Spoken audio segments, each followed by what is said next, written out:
ሄሎ ፋሚሊ እንዴት ናችሁ? ዛሬም አራት በአንድ የሆነ ዊልቸር ይዤላችሁ መጥቻለሁ። ጥቅሙን እያንዳንዱን ልንገራችሁ። አንደኛው ለመንቀሳቀሻ የሚጠቅም ነው። ሁለተኛ ሽንት ቤት መጠቀም የሚችሉት ነው። ሶስተኛ ሻወር የሚወስዱበት ነው። አራተኛ ደግሞ እዛው ላይ መተኛት የሚችሉት ዊልቸር ነው። አገጣጠሙን እንድታዩት ብዬ ነው በዛው አንድ ላይ ቪዲዮ የሰራሁላችሁ። ተከታተሉት ቪዲዮን። እቺ የሚታየው አሁን ትራሷን ነው እያደረግኩት ያለሁት። እቺ ደግሞ ከኋላ ሲተኛ እንዳይገለበጥ ከኋላ የምትሆን ነች፣ እንደ ታኮ ማለት ነው። እቺ ፖፖዋ ነች። እቺ ተከፍታ ሻወር መውሰድ የምንችላት ነው። እቺኛው ፖፖዋን ስናስገባት እግሯን ተከፍቶ በዚህ መልኩ መግባት ይችላል ማለት ነው። እግሩ እዛው መመለስ።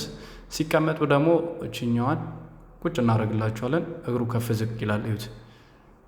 ያሁን ይሄ ምቾት እንዲኖረው ነው እግሩ ከፍ የምናደርገው ማለት ነው፣ በሚመቻቸው መልኩ። ከኋላውም በዚህ መልኩ ይተኛል ማለት ነው። ማለት አንግሉ በተመቻቸው ማድረግ ይቻላል። እስከ 180 ዲግሪ እንደምታዩት ነው ማለት ነው። እግሩ ዝቅ ስናደርገው እቺን እንይዘና በሁለቱም በኩል እንደዚህ ማውረድ ነው። ቀላል ነች። ሎክ እያረኳት ነው፣ ጎማዋ እንዳትንቀሳቀስ ሎክ ሲደረግ እንደዚህ ነው። እቺ ደግሞ ጥቅሟ ምንድነች?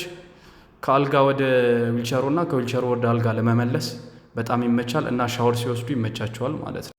እና የተለያየ አይነት ዊልቸር አለን። ያው እችኛዋ ላሳያችሁ ብዬ ነው። ሞር በጣም ጥቅም ያላት እችኛዋ ነች። ያላችሁበት ድረስ በነፃ እናደርሳለን። 0921 32 65 35 ደውሉልን፣ እናመጣለን።